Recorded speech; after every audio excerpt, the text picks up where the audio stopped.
Velkommen. Nu vil jeg vise dig, hvordan du skal lave en sumkurve med kvartilsæt af opgave 3, side 13. Før fik jeg vist sagt side 13 også. Det var side 6 med de andre boxplot der, vi snakkede om. Her der har vi de data, vi skal bruge, og her over, der har jeg en ny session i Maple. Så det første jeg gør, det er, at jeg går op i hjælp, ligesom vi gjorde i sidste video. Går og kigger i gymnasieparken. Går ned og kigger på den, der hedder plot sumkurve. Og så står faktisk her, står der, hvordan man gør. Jeg vil gøre det nu. Her. Vi går tilbage. Vi skal lave en, det man kalder en matrix. Så først så skriver jeg lig med, og så går jeg herover, og så bladrer jeg ned på siden, og så her, der har jeg min matrix. Jeg skal lige sige til den, at det skal være den skal have 5 rækker, og så skal den have 2 søjler, og så trykker jeg på Insert Matrix.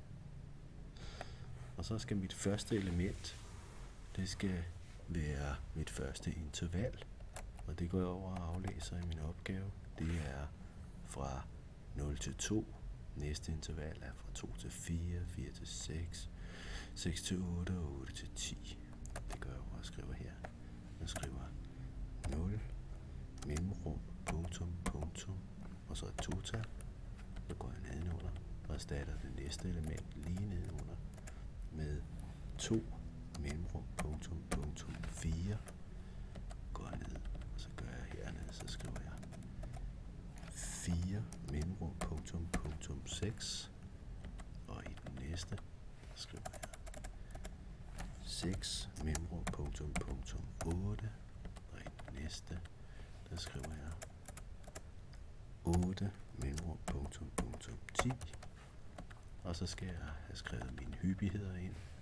Min første hyppighed, den var 24, 4. Så der skriver jeg 24 her, og så nedenunder, der skriver jeg 4. I den næste, der skriver jeg skriver 12, 8 og 2. Så 12 her. Og så skal jeg erstatte den næste her med 8, og den sidste skal jeg erstatte med 2. Flytter min cursor ud bagefter den, trykker på enter, ser at det virker.